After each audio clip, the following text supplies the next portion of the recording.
नमस्कार। जैसा कि पिछले अध्याय में मैंने आपको बताया कि किस तरह से 3 दिनों का युद्ध कितना भयानक था, कैसे कौरव और पांडव एक दूसरे पर अच्छी तरह से और बुरी तरह से, कहेंगे अच्छी तरह से नहीं, बहुत बुरी तरह से आक्रमण कर रहे थे। यहाँ तक कि भीष्म पितामह जो अर्जुन से बहुत प्रेम करते थे, क्योंकि वो वहाँ के सेनापति थे कौरवों के, तो उन्होंने अर्जुन पर बहुत तेज और भयानक आक्रमण किए थे। अब मैं अगले दिन का युद्ध का बताती हूँ, आगे के 3 दिन का युद्ध के बारे में आपको वृतांत सुनाती हूँ। चौथे दिन प्रातःकाल होते ही युद्ध शुरू हो गया। शल्य का पुत्र युद्ध में मारा गया। भीम ने दुर्योधन के 8 भाइयों को मार गिराया। दुर्योधन ने भी निशाना लगाकर भीम की छाती पर एक भयंकर अस्त्र चलाया। चोट खाकर भीम तो बेहोश होकर रथ पर बैठ गया।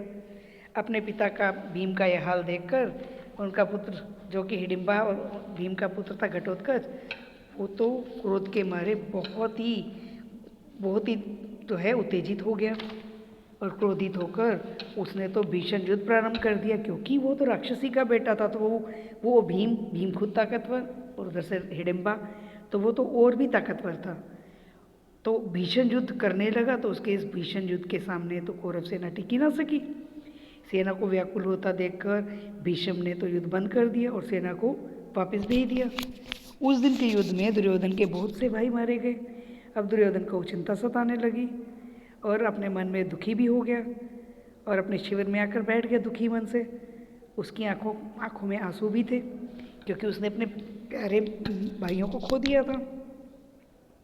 इधर से संजय कुरुक्षेत्र के मैदान का आंखों देखा हाल धृतराष्ट्र को सुना रहे थे।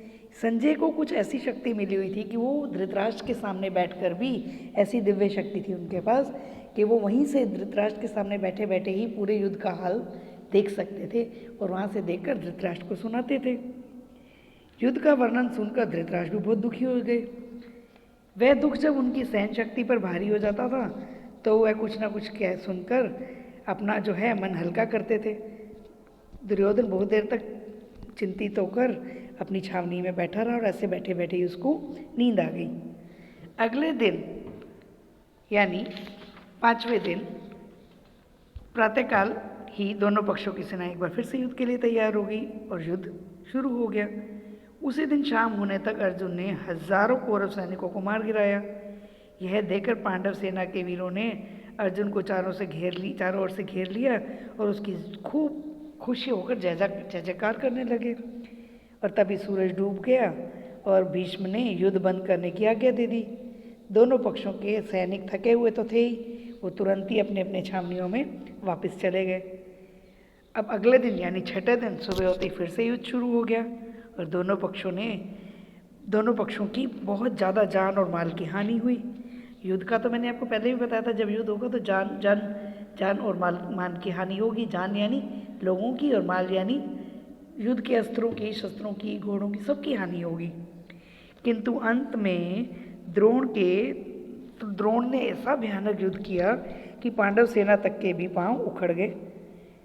अब दोनों में बहुत ही तीव्रता से और भयानकता से युद्ध होने लगा। अंत में दुर्योधन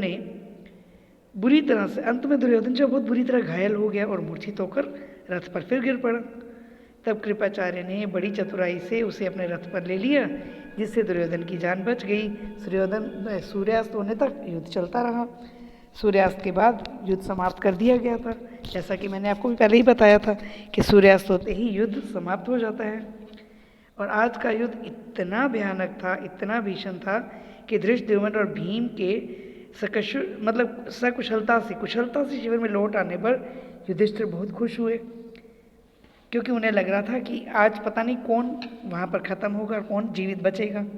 जब उन दोनों को वापस आया हुआ देखा तो युधिष्ठिर जो हैं बहुत प्रसन्न हुए और उन दोनों को अपने गले से लगा लिया। तो आज का अध्याय यहीं समाप्त करते हैं, क्योंकि बहुत ही मारकाट चलेगी इन दिनों में जब युद्ध के वार्तालाप होगा। तो आज का अध्याय मैं यहीं समाप्त करती हूँ। और वीडियो पसंद आए, अध्याय पसंद आए तो इस वीडियो को लाइक करिएगा, कमेंट करिएगा, शेयर करिएगा और चैनल को सब्सक्राइब करिएगा। धन्यवाद।